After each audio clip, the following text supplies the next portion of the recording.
स्व की उन्नति मैंने सेल्फ इम्प्रूवमेंट व तीव्र गति से सेवा करने तथा बाप दादा के स्नेह का रिटर्न देने के लिए वर्तमान समय तपस्या की अति आवश्यकता है।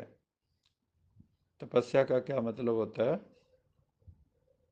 सर जो कल बताया था बाबा ने, दृढ़ता, एकाग्रता, व्यर्थ को बंद करना। वास्तव में तप होता है डिसिप्लिन। आप एक अनुशासन में जियो। दुनिया और तरह जीती।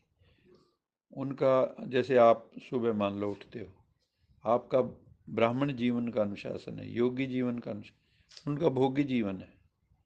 उनका जीवन बिल्कुल अलग है।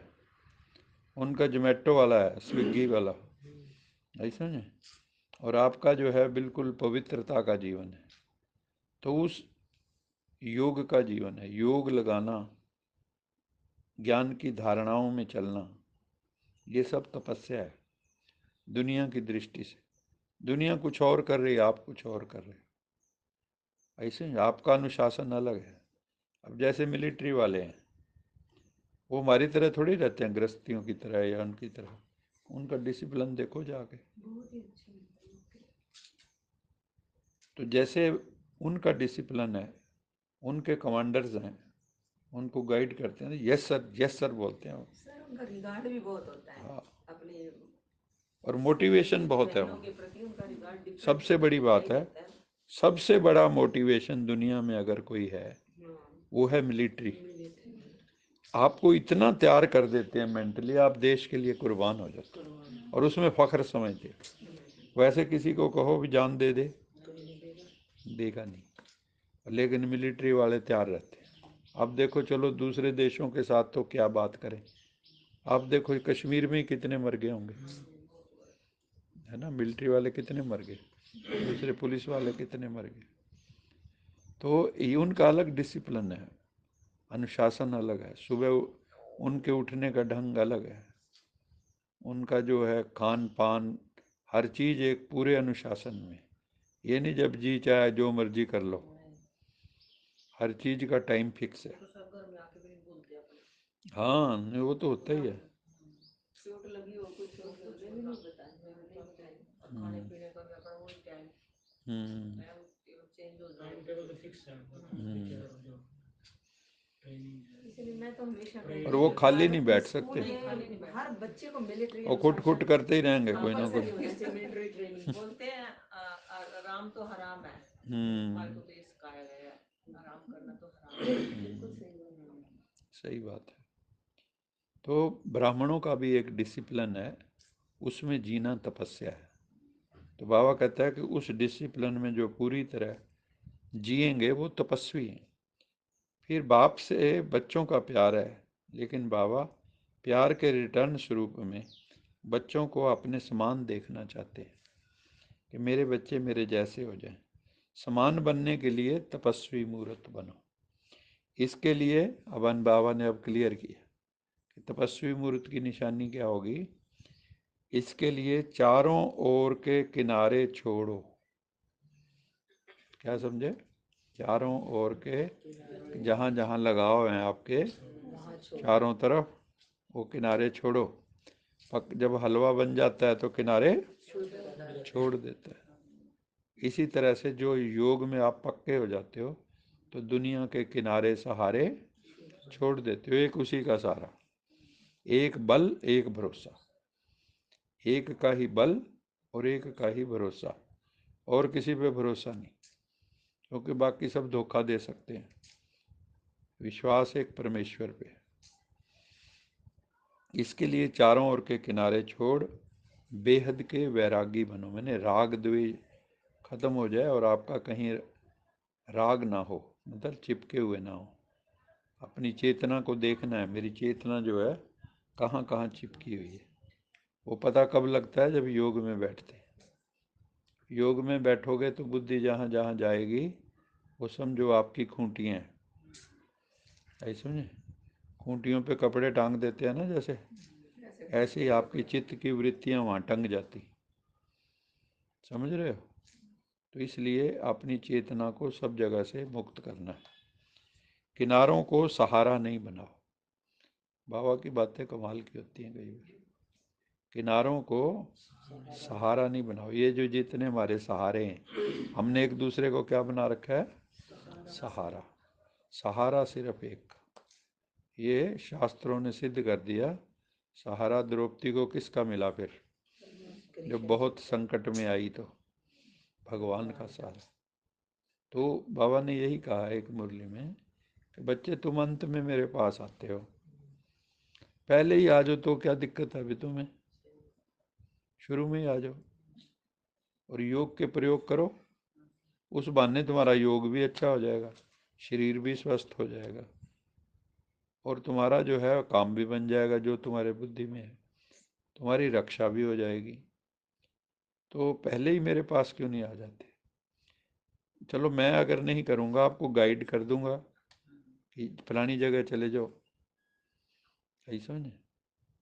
तो बाबा बहुत गाइड करता है, लेकिन हम लोग उसके पास जाते नहीं हैं। वो तो कहते हैं इनविटेशन है मेरा भी, जब भी थोड़ा यहाँ थक थुक जाओ मेरे पास आ जाओ थोड़ी देर, मैं तुम्हारे चरण दबा दूंगा। बाबा ने एक मुरली में ये बोला कि बच्चे बहुत थके हुए हैं, बाबा उनके ना पैर दबाता है। सेवा करके जब आते सेवा हो तो करते बाबा पैर दबाता है, इसलिए खुशी होती है सेवा करके। तो किनारों को सहारा नहीं बनाओ। कोई व्यक्ति किसी का सहारा हो नहीं सकता। ये टेम्परेरी सहारे हैं, लेकिन जब भी कोई साथ भी किसी का लो तो भगवान को साथ रखो।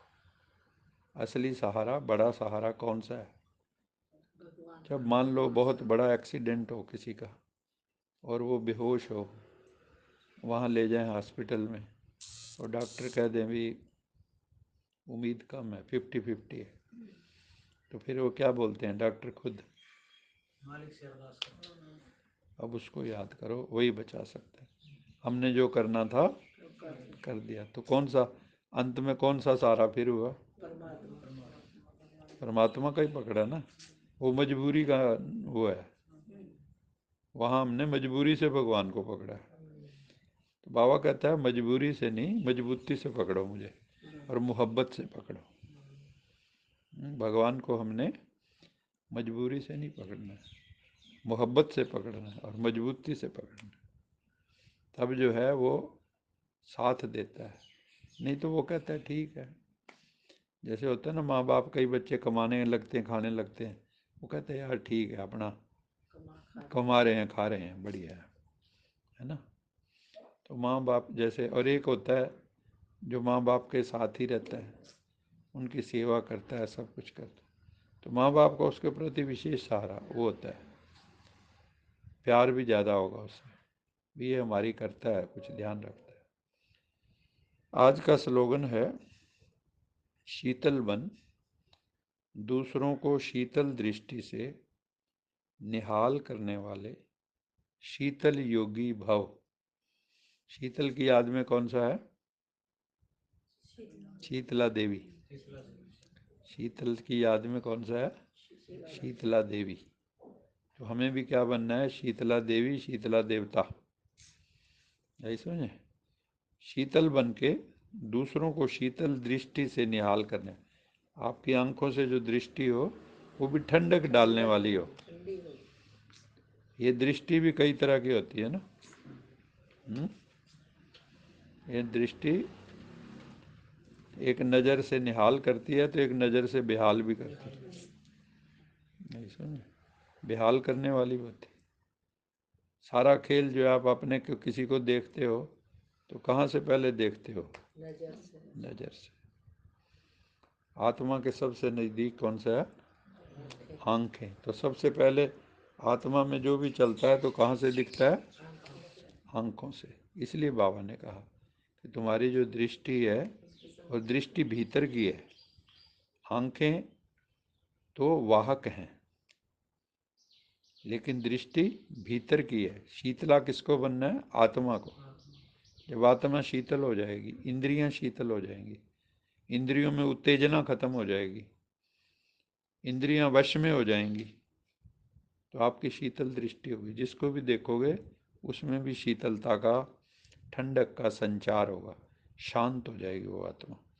तो बाबा कहते हैं शीतल वन, दूसरों को शीतल दृष्टि से निहाल करने वाले, शीतल योगी भव, शीतल योगी बनो।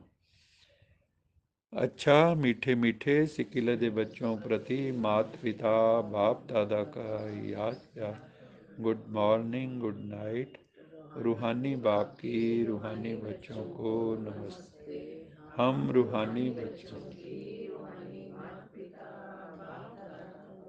याद प्यार, गुड मॉर्निंग गुड नाइट और नमस्ते सदा रहो कहीं नहीं बन जाओ, बांध लो अपने, चलो प्रभु के, वाहेगुरु जी का खालसा, वाहेगुरु जी की फतेह। बोल साचे दरबार की जय।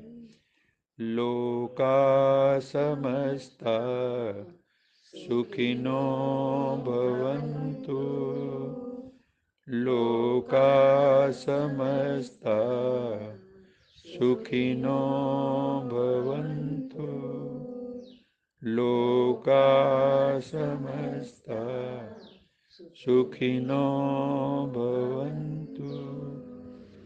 ओ